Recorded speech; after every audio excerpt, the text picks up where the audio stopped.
আবারও স্বাগত জানাচ্ছি ২১শে বিজনেসে, সঙ্গে আছি হিরোজুম্মান।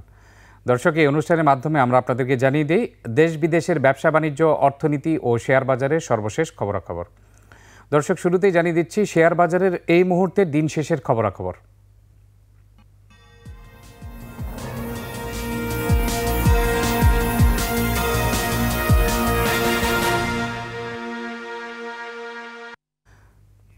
মিশ্র প্রবণতা দিয়ে শেষ হয়েছে ঢাকা শেয়ার বাজারে আজকের লেনদেন। সূচক প্রায় ব্রেক ইভেনের কাছাকাছি রয়েছে, তবে লেনদেনের পরিমাণ গতকালের তুলনায় কিছুটা বেড়েছে। টানা ৬ কার্যদিবস নিম্নমুখী প্রবণতার পর আজ আবারও মিশ্র প্রবণতা দিয়ে শেষ হয়েছে ঢাকা শেয়ার বাজার লেনদেন। তবে লেনদেন শেষে দিনের শেষে টপ ট্রেডে কারা ছিল, টপ গেইনার কারা ছিল এবং লুজার কারা ছিল সেটা আমরা দেখে নিব। প্রথমে দেখে নিচ্ছি টপ ট্রেড। টপ ট্রেডের প্রথম অবস্থানে অগ্নি সিস্টেম লিমিটেড শেষ হয়েছে ২০ কোটি বা ২৮ লাখ টাকার মতো লেনদেন হয়েছে। দ্বিতীয় অবস্থানে রয়েছে ব্র্যাক ব্যাংক, ১২ কোটি ৬৬ লাখ টাকার মতো লেনদেন হয়েছে। মোবিল যমুনা লুব্রিক্যান্ট ১০ কোটি টাকার উপর লেনদেন হয়েছে। ফারিস্ট নিটিং, এই কোম্পানিটি ৯ কোটি ৯৩ লাখ টাকা লেনদেন হয়েছে। খান ব্রাদার্স পিপি ওভেন লেনদেন হয়েছে ৯ কোটি ৭৪ লাখ টাকার মতো। এবং টপ টেনে ৫টি কোম্পানির মধ্যে আমরা শুধুমাত্র দেখতে পাচ্ছি ফারিস্ট নিটিং ৩.১১% দর হারিয়েছে, বাকি সবগুলো দর বৃদ্ধি পেয়েছে। এখন আমরা দেখে নিব টপ গেইনারে কারা ছিল, শতাংশের দিক থেকে সবচেয়ে বেশি বৃদ্ধি পেয়েছে কারা। খুলনা প্রিন্টিং অ্যান্ড প্যাকেজিং দিন শেষে ১০% বৃদ্ধি পেয়েছে। এনার্জি প্যাক পাওয়ার জেনারেশন ৯.৬০% বৃদ্ধি পেয়েছে। এসবিএসসি ব্যাংক ৮.৮৬% বৃদ্ধি পেয়েছে। চতুর্থ অবস্থানে রয়েছে ঢাকা ডাইং ৮.৭০% বৃদ্ধি পেয়েছে। ডেল্টা স্পিনার্স রয়েছে পঞ্চম অবস্থানে ৬.৬৭% বৃদ্ধি পেয়েছে। এবং এইগুলোর মধ্যে দেখা যাচ্ছে ডেল্টা স্পিনার্স ২ কোটি ৭৪ লাখ টাকা লেনদেন হচ্ছে, এসবিএসসি ব্যাংক ২ কোটি ৩৫ লাখ টাকার মতো লেনদেন হচ্ছে। আমরা দেখে নিলাম টপ গেইনারে কারা ছিল। এখন আমরা দেখে নিব টপ লুজারে কারা রয়েছে, অর্থাৎ শতাংশের দিক থেকে কোন কোম্পানিগুলো সবচেয়ে বেশি দর হারিয়েছে। আজ সবচেয়ে বেশি দর হারিয়েছে first prime finance mutual fund. এই মিউচুয়াল ফান্ডটি যেহেতু নো ডিভিডেন্ড ঘোষণা করেছে, এই জন্য আজ প্রায় ১২.২৯% দর হারিয়েছে। দ্বিতীয় অবস্থান রয়েছে শার্প ইন্ডাস্ট্রিজ, ৭.৮৬% দর হারিয়েছে। ড্রাগন সোয়েটার রয়েছে তৃতীয় অবস্থানে, ৬.৬১% দর হারিয়েছে।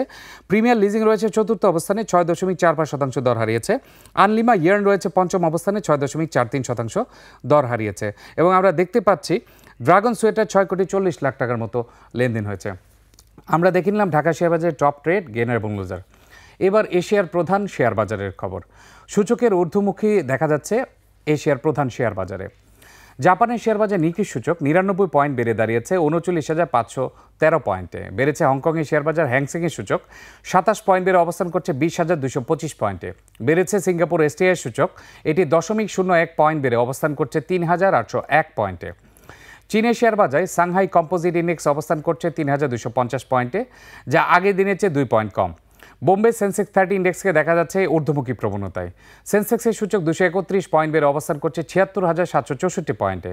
কমেছে থাইল্যান্ডের থাই স্টক এক্সচেঞ্জের সূচক, এটি ৫ পয়েন্ট কমে অবস্থান করছে ১,৩৩৭ পয়েন্টে। এখন জানিয়ে দিচ্ছি আন্তর্জাতিক বাজারে জ্বালানি তেলের মূল্য পরিস্থিতি। বিশ্ববাজারে জ্বালানি তেলের দাম বেড়েছে।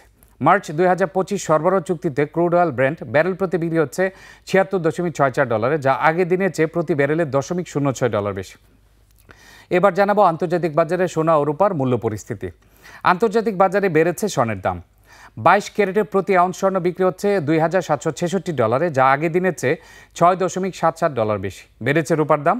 প্রতি আউন্স রূপা বিক্রি হচ্ছে $৩০.৯১, যা আগের কার্যদিবসের তুলনায় $০.০৬ বেশি। এদিকে দেশের বাজারে অপরিবর্তিত রয়েছে সোনা ও রূপার দাম।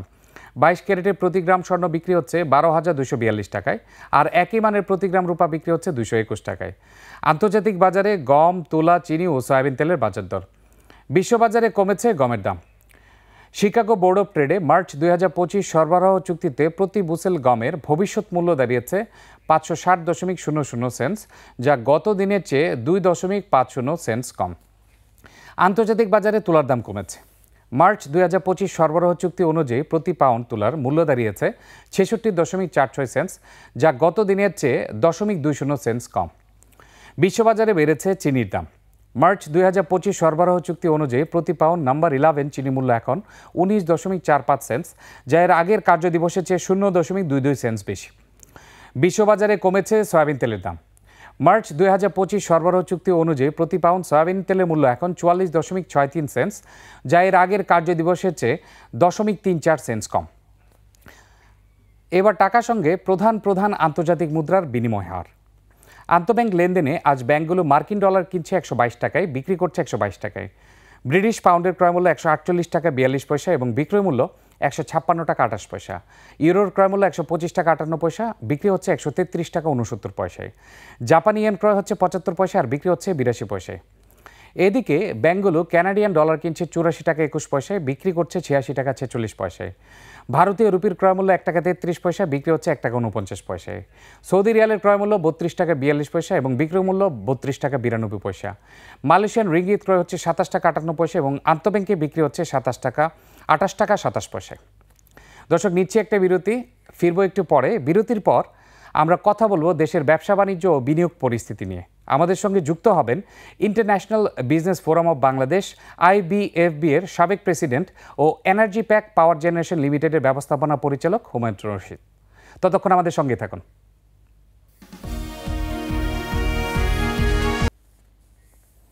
আবারও স্বাগত জানাচ্ছি একুশে বিজনেসে। এবার দেশ বিদেশের ব্যবসা বাণিজ্য ও অর্থনীতির আরও কিছু সংবাদ।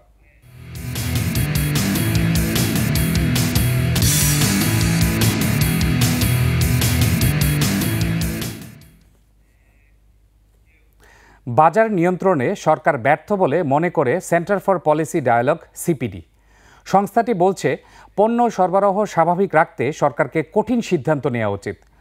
অর্থনীতির স্বার্থে লাইফ সাপোর্টে থাকা ব্যাংকগুলো বন্ধ করে দেওয়া উচিত বলেও মনে করেন CPD। বিস্তারিত সঞ্জয় অধিকারীর রিপোর্টে। অন্তর্বর্তী সরকারের সবচেয়ে বড় চ্যালেঞ্জ হয়ে দাঁড়িয়েছে দ্রব্যমূল্য নিয়ন্ত্রণ। সেই সঙ্গে রয়েছে ডলারের ঘাটতি মোকাবেলা আর ব্যাংক খাতে সংস্কার কার্যক্রম। ছাড় মিলছে না নানা পর্যায়ে বিক্ষোভ, ধর্মঘট আর মজুরি বাড়ানোর দাবি থেকেও। ফলে অর্থনীতি বদলে গেছে এমন দাবি করার অবস্থাই নেই নতুন সরকার। একই সুরে কথা বলছে centre for policy dialogue CPD। অর্থনীতির হালচিত্র তুলে ধরে গবেষণা সংস্থাটি বলছে, নিত্যপণ্যের দাম কমাতে সরকার ব্যর্থ, নেতিবাচক হার রাজস্ব আদায়ে, তাই বাজেটে বড় ঘাটতি দাঁড়িয়েছে। এভাবে চললে অভ্যন্তরীণ উৎস থেকে আরও ধার নিতে হবে সরকারকে, যার প্রভাব দীর্ঘমেয়াদী। আমরা দেখেছি যে দামের ওঠানামাটা এটা অদক্ষতার সাথেও কিন্তু জড়িত রয়েছে। অত্যাবশ্যকীয় পণ্যের সরবরাহ শৃঙ্খলে চাঁদাবাজি, মজুতদারি, অযৌক্তিক মূল্য নির্ধারণের মতো অনিয়ম, এগুলো মোকাবেলা করা সম্ভব হয়নি, যার কারণে সরকার বিভিন্ন পণ্যের দাম কমাতে পারছে না।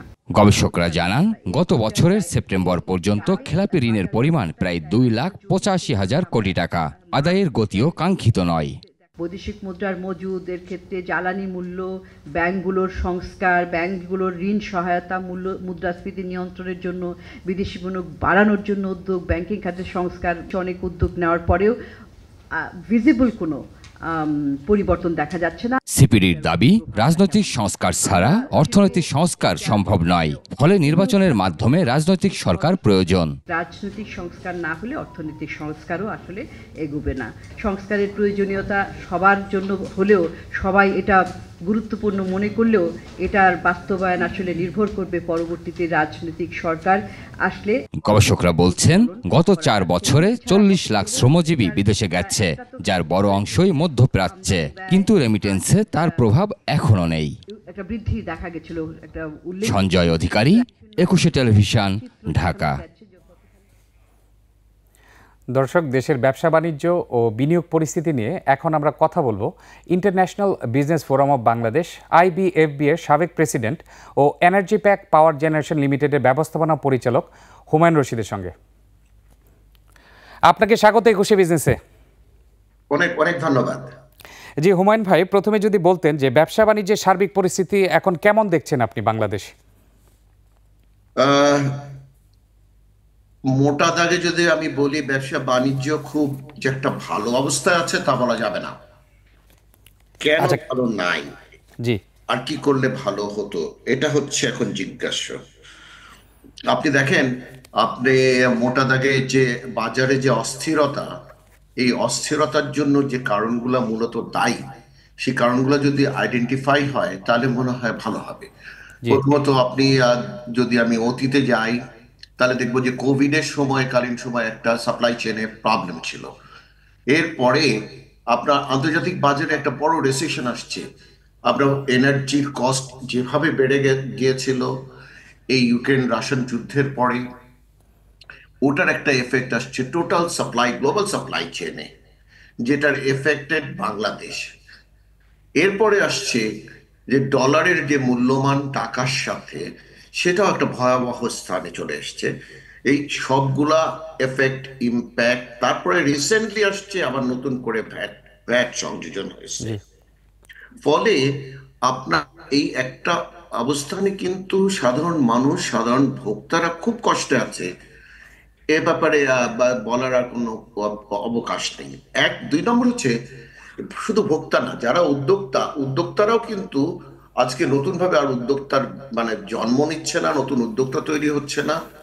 এবং যারা উদ্যোক্তা হিসাবে আছেন তারা এখন একটা ক্রাইসিস মোমেন্ট পার করছেন, যে উনি জানেন না যে 30 টাকার ন্যাচারাল গ্যাস 75 টাকা হবে কিনা। যদি হয়ে যায়, এটার জন্য কিন্তু রপ্তানিতে একটা বিরাট ধাক্কা খাবেন এই রপ্তানিকারকরা।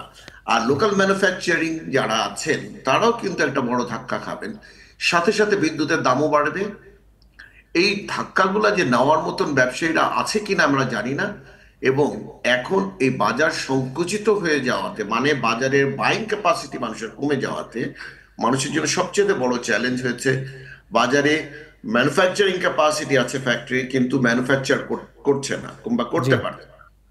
দুই নম্বর হচ্ছে যে ব্যাংকের যে তারল্য সংকট আছে, সেই সংকট থাকাতে ব্যাংকও ফাইন্যান্সও ভাবে করতে পারছে না। জি 3 নম্বর হচ্ছে ডলারের স্বল্পতা থাকাতে ডলারও কিন্তু আসছে না, কিংবা ডলারের দাম প্রতিনিয়ত যে হারে বাড়ছে, এতে কিন্তু ভোক্তা পর্যায়ে একটা বড় রকম একটা দুর্বিষহ সমস্যার মাঝখানে ভোক্তা, বিনিয়োগকারী সবাই আছে।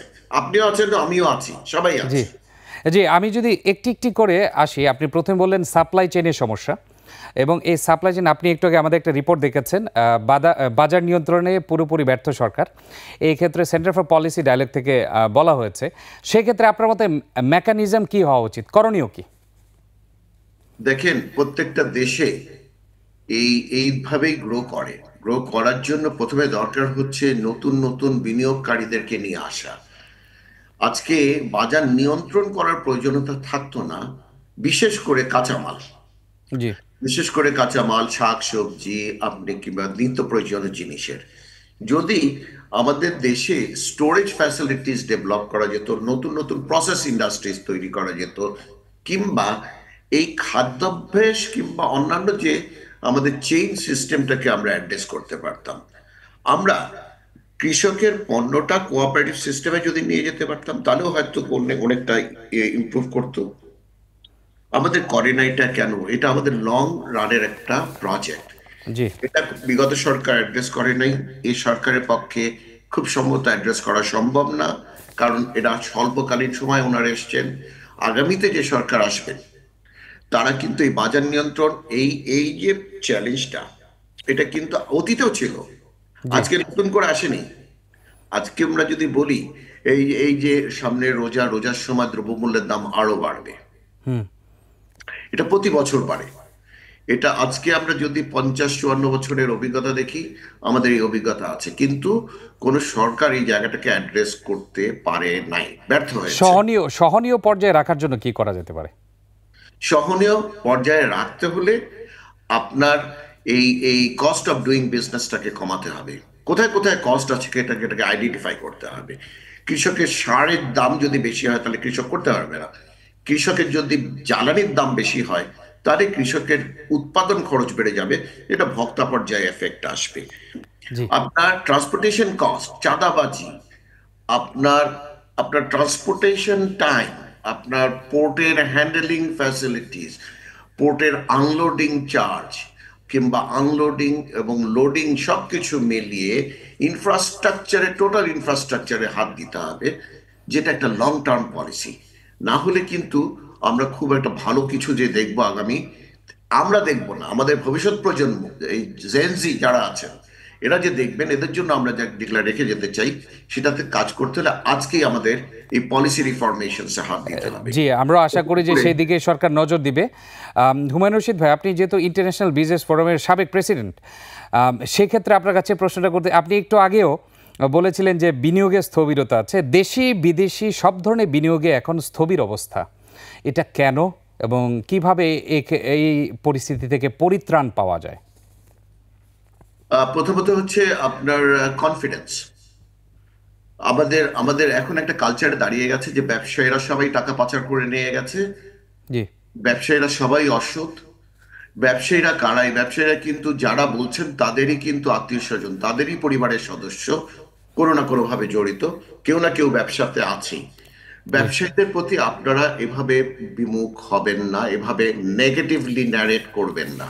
জি এটা হচ্ছে 1 নম্বর। তাহলে হচ্ছে কি নতুন ব্যবসায়ী আসবে না, সবাই চাকরি সন্ধানে থাকবে, সবাই ওই সরকারি কর্মসংস্থানের জন্য পেছনে পেছনে ঘুরবে। ওখান জি থেকে বেরিয়ে এসে আমাদেরকে নতুন প্রজন্মকে আরো বেশি ব্যবসায়ী, বিনিয়োগকারী কিংবা এন্টারপ্রেনার তৈরি করার জন্য আমাদেরকে এই এই কালচারে চলে যেতে হবে। তাহলে কিন্তু আমরা ভবিষ্যতে ব্যবসা করাটাকে সম্মানজনক জায়গায় নিয়ে যেতে পারবো।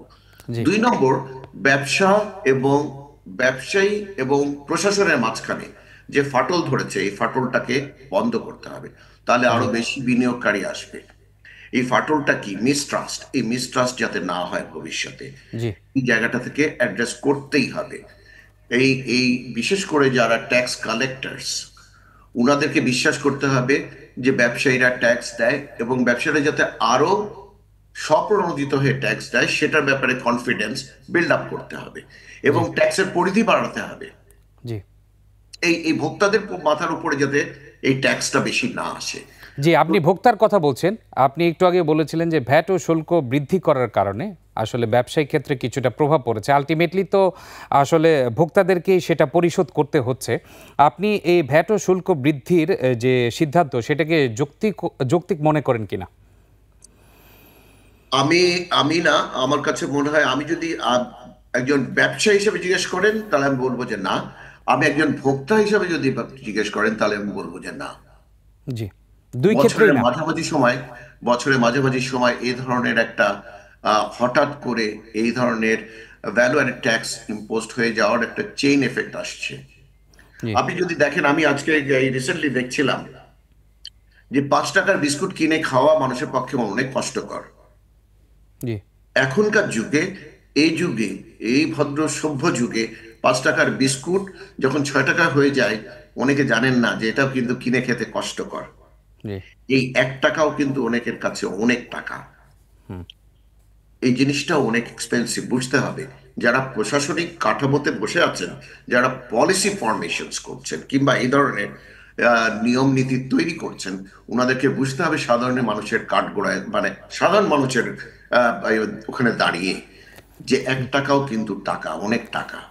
জি হুমায়ুন ভাই, আপনাকে একটু অন্যভাবে জিজ্ঞেস করি যে আসলে ব্যক্তি ক্ষেত্রে ভ্যাট শুল্ক বৃদ্ধির চেয়েও আসলে ব্যবসায়িক ক্ষেত্রে যে ট্যাক্স দেওয়া হয় সেই ক্ষেত্রে কি আমরা পরিপূর্ণভাবে ওই করের জালটা বাড়াতে পেরেছি প্রাতিষ্ঠানিক লেভেলে? আমার কাছে মনে হয় বাংলাদেশের কর্পোরেট ট্যাক্স কিন্তু অনেক হাই। তাই আমরা যদি বাংলাদেশে ব্যবসা না করতাম, কিংবা আমাদের যদি ক্রস বর্ডার ফ্যাসিলিটিস থাকতো, তাহলে আমরা সিঙ্গাপুরে যে হয়তো ব্যবসা করতাম। কেন? সিঙ্গাপুরের কর্পোরেট ট্যাক্স কিন্তু 15%, জি আর সেখানে আমাদের এখানে on an average corporate tax হচ্ছে 35%। মানে কি, আপনি ডিসকারেজ করছেন বিনিয়োগ করাকে, আপনি ডিসকারেজ করছেন কর্মসংস্থানকে। আপনি যদি ট্যাক্স কমিয়ে দেন, তাহলে কিন্তু অ্যাডভান্টেজটা হবে যে অনেক বেশি লোক ইনভেস্টমেন্ট করবে, কর্মসংস্থান বাড়বে, জি এবং যারা বিনিয়োগ করেছে তারা আরো বেশি বিনিয়োগ করবে। টাকা তারা পাচার করবে না, জি টাকাগুলা এখানেই তারা ইনভেস্টমেন্ট করবে, ক্যাপিটাল মার্কেটে ইনভেস্ট করবে, যেমন বিভিন্ন জায়গায় ইনভেস্ট করবে। এই অপরচুনিটিটা আমাদের দায়িত্ব, আমাদের প্রশাসনে যারা আছেন, আমাদের সরকারে যারা আছেন, নীতি নির্ধারক যারা আছেন, তাদের দায়িত্ব যে কি করলে ট্যাক্স কমিয়ে পরিধি বাড়িয়ে জি এই ট্যাক্সটাকে কালেক্ট করা যায়, এবং মানুষকে মোটিভেট করতে হবে যাতে মানুষ স্বপ্রণোদিত হয়ে ট্যাক্স দেয়। আপনি যদি জাকাত দিতে পারেন, কেন আপনি ট্যাক্স দিতে পারবেন না? জি কিন্তু যে ট্যাক্স দিচ্ছে তার উপর আবার ট্যাক্সের বোঝা চাপিয়েন না প্লিজ। এতে কিন্তু বিনিয়োগকারীরা নিরুৎসাহিত হবে, তাদের ভবিষ্যৎ প্রজন্মরা নিরুৎসাহিত হবে।